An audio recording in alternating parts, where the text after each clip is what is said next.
고대 그리스 철학자 플라톤이 가장 최고의 정부 형태를 철학자가 통치하는 정부라고 했습니다. 귀족 정치라고 하는데요. 고대 그리스어로 귀족 정치라는 단어 아리스토크라시는 문자 그대로 최고의 통치를 의미합니다.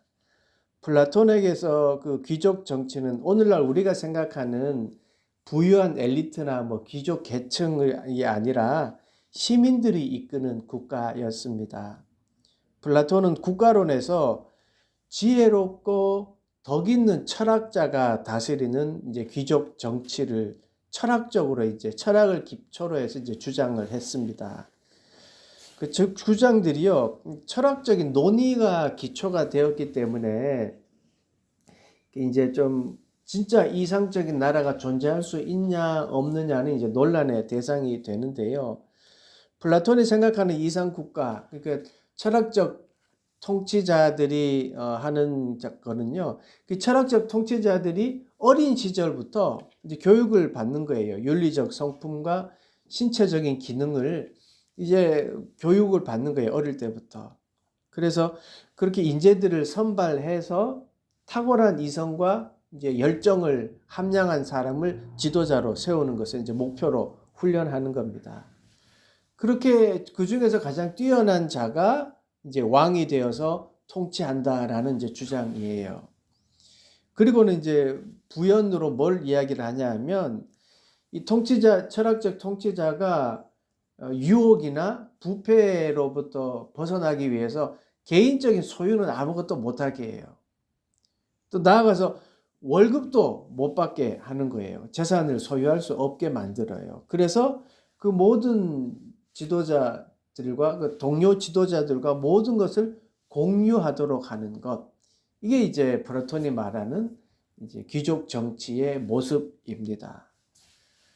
이 플라톤이 말하는 이러한 정부는요, 사실은 불가능에 가깝습니다. 그 이외에 말하는 어떤 정치 국가론에 나오는 것들도 이제 비판하고 있지만 이 플라톤이 말하는 귀족 정치는 정말 불가능에 가까운 것 같아요. 그런데요, 우리에게는 완전한 통치자가 계십니다. 그분은 완벽한 분이시죠. 그분이 구원자이신 예수님이고 그 예수님에 대해서 그 완전한 통치에 대해서 노래하는 말씀이 오늘 시편 110편 말씀입니다. 시편 110편을요, 이제 시편을 공부하는 사람들은 제왕시라고 불러요. 신약에서 가장 많이 인용을 해요, 이 제왕시. 예수님께서도 요 1절 말씀을 서기관들과 이제 대화할 때 인용을 하셨었지요.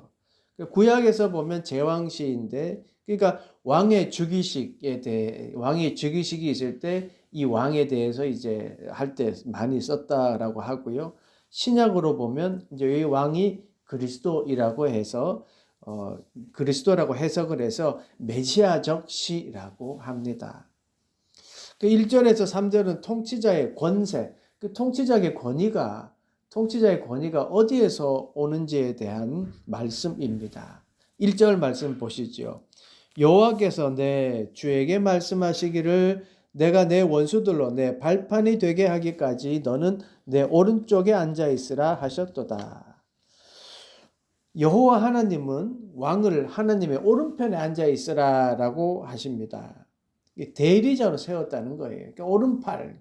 우리 왜 흔한 말로 닌 내 오른팔이야 그러는 것처럼 하여튼 오른편에 앉으셨다는 거예요. 그러니까 시는 왕의 권위는 어디에서 오냐 하면 하나님으로부터 온다라는 것을 이게 시잖아요. 시는 언어를 이제 함축적인 의미도 있고 은유적인 언어도 있는데 여기에서 이 시인은요 예언자적인 신탁을 써서 표현해요.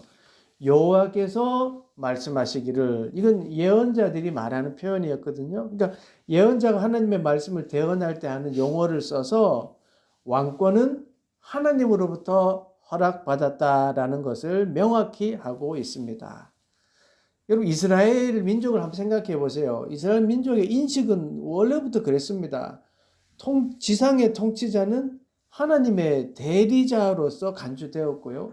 또 그 직무는 하는 왕은 하나님의 뜻에 따라 그 일을 수행해야 됐었습니다. 그래서 오늘 그 왕의 권위도 뭐라고 이야기하면 하나님의 오른편에 앉아 하나님의 정책을 잘 집행해야 된다라고 말씀하고 있습니다. 그러니까 왕의 권한은 하나님으로부터 받았기에 어찌됐든 왕은요, 제 2인자예요. 왕이 1인자는 아니라는 거죠. 하나님이 오른편에 세운 대리자였습니다. 예수님도 하나님이시기도 하셨지만 하나님의 뜻에 전적으로 순종하셨습니다. 대리자의 역할을 완벽히 수행하셨습니다. 그리고 지금도 주님께서는 그 대리자 역할을 하고 계십니다. 하나님의 우편에서 우리를 위해 중보기도 하고 계십니다. 이제 2절 한번 보시죠. 여호와께서 시온에서부터 주의 권능의 큐를 내보내시리니 주는 원수들 중에서 다스리소서. 계속해서 왕의 권능이 하나님께로부터 왔다는 사실을 밝히고 있습니다. 이 주의 권능의 큐, 이게 주의 지팡이라고도 하는데요. 이게 왕적 권위의 상징입니다. 왕의 지팡이. 이렇게 권위를 받아서 무엇을 해주기를 지금 기대하고 있습니까? 그것은 대적들이 꼼짝 못하는 거예요. 대적들의 무기력한 모습이에요. 시인은 시온의 왕이 대적들을 무력화시키기를 지금 간절히 기도하고 있습니다. 그걸 소망하고 있는 거예요. 대적들이 원수를 무력화시킨다. 주는 원수들 중에 다스리소서라는 말이 뭐예요? 대적들이 싸우면 다스리는 게 아니잖아요. 이겼다는 소리잖아요. 그러니까 대적들에게 이겼기 때문에 이겨서 저들을 그냥 다스림의 한 부분으로 세워주십시오라고 말하는 거예요. 그러니까 주님이 저 원수들까지도 다스려 주십시오라고 기도하고 그 소망을 지금 기대하고 있습니다. 여러분은 정말 예수 그리스도의 완전한 다스림을 기대하고 계십니까? 공의와 정의가 강물처럼 흐르고 차별이 없고 사랑으로 가득한 주의 사랑으로 성령으로 충만한 그런 완전한 통치, 그런 주님의 완전한 통치가 기대하고 사셨습니까? 이사야 11장에서는요, 하나님의 통치하는 나라를요, 이렇게 노래하고 말씀합니다. 한번 읽어드릴게요.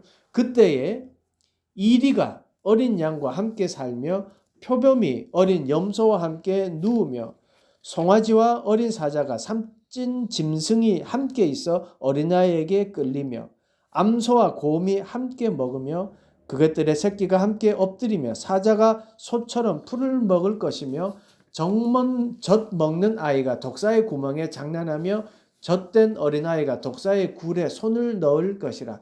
내 거룩한 산 모든 곳에서 해됨도 없고 상함도 없을 것이니 이는 물이 바다를 덮음같이 여호와를 아는 지식이 세상에 충만할 것임이니라. 아멘.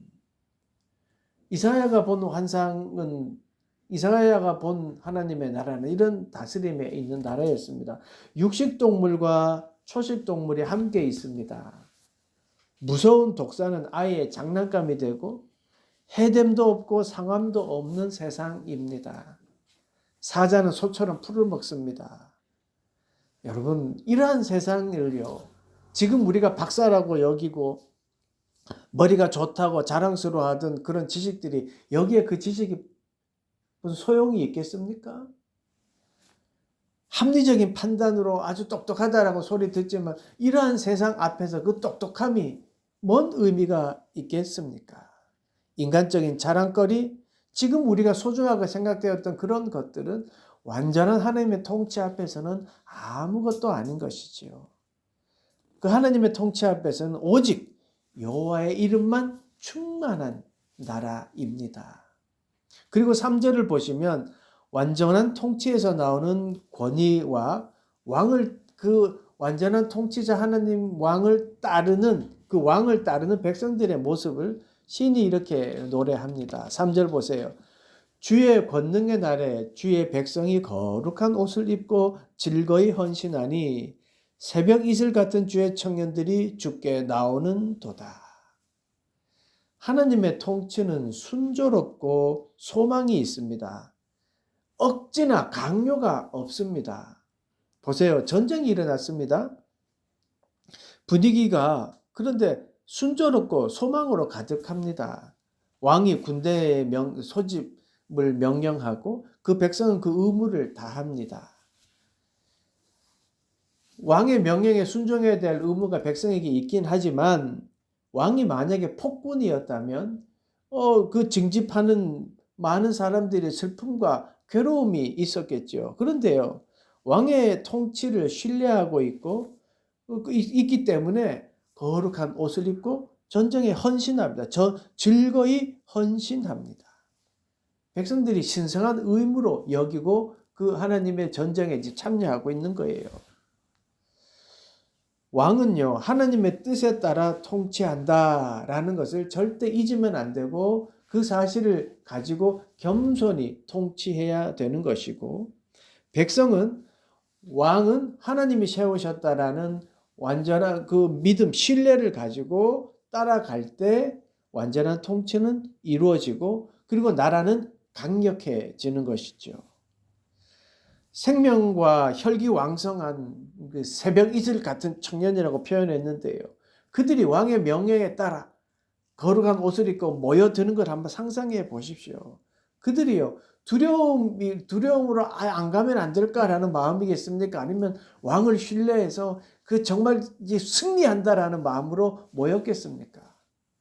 왕의 통치에 하나님이 세우신 왕이, 그리고 그 왕은 겸손히 하나님의 뜻에 따라 통치한다는 것을 알 때 그 밑에 있던 청년들, 새벽이슬 같은 청년들은 그 생명력을 가지고 정말 주의 일을 하기 위하여 헌신하는 거죠. 그렇게 하나님의 완전한 통치 아래에서는요, 기쁨과 승리, 소망이 가득합니다. 예수님이 우리의 대리자가 되셔서 지금 우리 가운데 성령 하나님으로 우리를 통치하고 있습니다. 여러분, 그 사실을 확신을 가지면요, 내 앞에 있는 고통, 전쟁과 같은 두려움, 그 두려움이 아니라 하나님이 나를 어떻게 여기에서 이끌어 주실까? 하나님이 고난을 어떻게 이기게 하실까라는 소망을 갖게 합니다. 그래서 주의 일 앞에 즐거이 헌신하게 됩니다. 억지나 억압에 의한 헌신이 아닙니다. 주님의 통치를 신뢰하고 대리자인 예수 그리스도와 함께 하신다는 믿음, 이 믿음이 나를 헌신하게 하고 거룩한 옷을 입고 당당하게 전쟁이라도 나아갈 수 있게 합니다. 주님의 통치를 신뢰하고 따르면 전쟁과 같은 두렵고 무서운 일이 일어나도 그것이 두려움이 아니라 소망으로 다가오게 됩니다. 주님의 통치에 대한 우리는 주님이 통치하신다는 그 확신을 가지고 있다면 두려움을 소망으로 바꿔주시는 그 하나님을 경험하게 되고 실로 우리는 그 소망을 가지고 살아가게 됩니다. 4절은 영원한 제사장이자 그 통치자의 모습을 말합니다. 4절 보세요. 여호와는 맹세하고 변하지 아니하시리라 이르시기를 너는 멜기세덱의 서열에 따라 영원한 제사장이라 하셨도다. 이스라엘은 정치 공동체이자 신앙 공동체였습니다. 그래서 시인은 정치와 종교 지도자의 통합의 본보기가 되었던 멜기세덱 왕을 언급합니다. 아브라함 때 의의 왕으로 아브라함이 첫 번째로 11조를 드렸던 왕이 멜기세덱 왕이잖아요. 그러니까 이 왕을 하나님의 뜻에 따라 통치하고 백성들은 왕을 신뢰하는 이 나라를 이제 멜기세덱을 이야기하면서 그때 멜기세덱 서열에 따라 영원한 제사장이 되었다라고 이제 시인은 노래하고 있는 것이죠. 그러니까 그런 나라, 정치적이고 정치 공동체이고 신앙 공동체니까 제사장의 직분과 왕의 직분을 겸하여서 하나님의 뜻대로 세웠던 그 멜기세덱의 멜기세덱이 지배하던 그 나라를 지금 기대하고 있습니다. 영원한 제사장의 약속은요, 여러분 예수 그리스도 안에서 이루어집니다. 멜기세덱도 옛날 사람이잖아요. 그렇지만 이제 예수 그리스도를 통하여 완전한 제사장이며 완전한 왕의 그 예수 그리스도를 통해서 이루어져 가고 있습니다. 예수님이 이 땅에 완전한 그 하나님의 나라를 만들기 위하여 이 땅에 오셨습니다. 그리고 성령 하나님을 통하여 지금도 함께 이루어 가고 계십니다.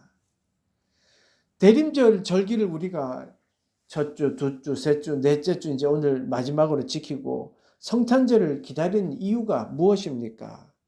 하나님의 통치자, 하나님의 영원한 대리자 예수 그리스도의 탄생을 기념하는 그 성탄절이 있기 때문에 그런 것이지요. 그분의 완전한 통치를 기대하고 또 그분의 통치를 기다리는 것이 그리스도인입니다. 그들이 바로 우리들인 것이지요. 그분의 통치에 관해서는 5절과 6절에 나오는데요. 한번 보시죠. 주의 오른쪽에 계신 주께서 그의 노하시는 날에 왕들을 쳐서 깨뜨리실 것이라. 문 나라를 심판하여 시체로 가득하게 하시고 여러 나라의 머리를 쳐서 깨뜨리시며. 5절에 주의 오른쪽에 계신 주는 이제 하나님을 말합니다. 주의 오른쪽에 계신 주, 하나님 말. 그 여호와의 노하시는 날에서 노라는 것은요, 하나님의 질서가 무너졌을 때에 그 하나님의 화내시는 그 노예예요. 열국과 그 왕들의 심판하신 하나님의 이 분노의 날을 이제 묘사하고 있는 것인데요. 하나님은요, 하나님의 뜻과 무관한 왕의 통치를 가만히 그냥 내버려 두지 않으셨습니다. 우리 뭐 열왕기에서나 또 열왕기 이렇게 봤을 때도 하나님이 그냥 내버려 두지 않으셨잖아요, 왕들을. 이스라엘 역사 속에서도 그렇게 하셨고 우리에게도 그렇게 개입하고 계십니다. 그리스도의 십자가는 죄로 죽어가는 인류, 창조 질서가 깨어진 그 인류에 대한 하나님의 개입입니다. 심판의 날, 즉 주님의 날에 하나님의 능력과 무서운 심판과 능력이 나타날 것을 선포하고 있지요. 그날은 생각보다 여러분 오늘 성경에 나와 있듯이 시체로 가득하고 여러 나라의 머리를 쳐서 깨뜨리로다라고 하는데요. 심판의 심각성을 이야기하는 것이죠. 그리고 마지막 7절 보십시오. 길가의 시냇물을 마심으로 그의 머리를 드시리로다. 이 성경에서는요, 물은요, 생명입니다. 생명을 상징합니다. 그래서 왕에게 기름 붓는다. 이 표현은요, 이 당시에 예루살렘 성벽 앞에 기온 샘물이 있었는데 그 기온 샘물에서 왕에게 기름 붓는 예식을 했다고 해요. 근데 그 생명이 흘러나오는 시냇물에서 시냇물을 마시고 왕의 머리를 들어서 높여 드린다는 말은 그 정도로 평안하고 안전한 상태라는 거죠. 그러니까 완벽한 하나님의 백성들이 주의 백성의 다스림을 받으면 이렇게 안전함이 있는 거예요. 전쟁에서 승리했으니까 더 이상 대적들이 없으니까 이 일이 가능한 거잖아요. 성 밖에 나와서 어떻게 전쟁 중이라면 어떻게 성 밖에 나옵니까? 왕의 주기를 평안하다는 의미이지요. 그러니까 주님이 통치하시면 안전하고 순조롭습니다. 지금도 주님은 그렇게 우리를 이끌어 오셨고 앞으로도 그렇게 이끌어 가실 것입니다. 가만히 생각해 보면 우리에게 있는 두려움과 걱정은 어디에서 오는 것 같습니까? 하나님의 통치, 주님의 통치를 완전하게 믿고 있다면 지금 여러분이 가지고 있는 두려움과 걱정, 이게 계속 될까요? 가만히 스스로를 되돌아보면 하나님의 통치를 믿는 것보다는 나의 계획, 나의 불확실한 미래에 대한 두려움 때문에 하나님 없이 나의 생각에서 오는 두려움과 걱정이 더 많음을 보게 됩니다. 주님의 통치를 신뢰하십시오. 주님이 내 삶의 주인이라고 여러분 매번 고통 가운데 혹은 두려움 가운데 걱정 가운데 있을 때 주님이 내 삶의 주인입니다 라고 한번 고백해 보십시오. 예수님은 지금도 대리자가 되셔서 하나님의 오른편에서 우리를 위하여 기도하고 계십니다. 여러분 한 사람 한 사람을 중보하고 있는 주님은요, 여러분보다 여러분 자신들을 더 잘 아시는 분입니다. 신약에서는 여러분의 머리칼이 몇 개인지도 아시는 분이 우리 주님이라고 말씀하고 있습니다. 그러니 여러분 어떠한 상황에서도 두려워하지 마십시오. 걱정하지 마십시오. 세상의 통치자에게 여러분 한번 맡겨 보십시오. 죄를 대속해 주신 예수님을 굳게 의지하십시오. 내가 고통을 바라보면 고통만 보입니다. 두려움을 바라보면 더 두려워집니다. 그런데요, 완전하신 왕, 완벽한 통치자이신 주님을 보십시오. 그러면 주님이 보이고 소망이 보입니다. 그러면 완전한 주님이 우리를 이끌어 주십니다. 이렇게 완전한 주의 왕의 통치를 믿고 주님을 따르며 그렇게 살아가는 여러분 한 사람 한 사람이 되기를 간절히 축원합니다. 기도하겠습니다. 완전하고 완벽한 주님, 우리의 삶 속에서 함께 하셔서 우리를 다스려 주시옵소서.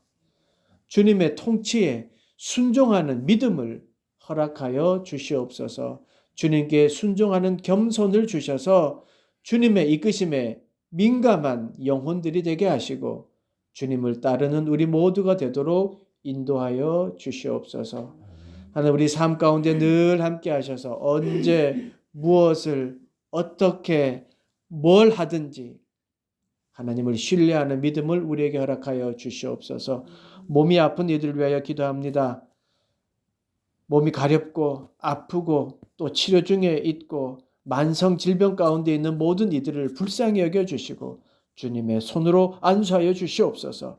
소외되고 마음이 아픈 가운데 있는 자들에게도 주님께서 찾아가 주셔서 용기와 힘을 다하여 주시옵소서.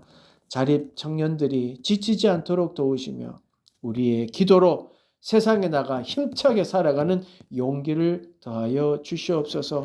고통과 아픔과 걱정 가운데 있는 이들이 하나님 주님의 통치, 주님의 내 인생의 주인인 주님을 믿고 용기를 가지고 살아가도록 힘을 다하여 주시옵소서. 감사드리며 예수님의 이름으로 기도드리옵나이다. 아멘.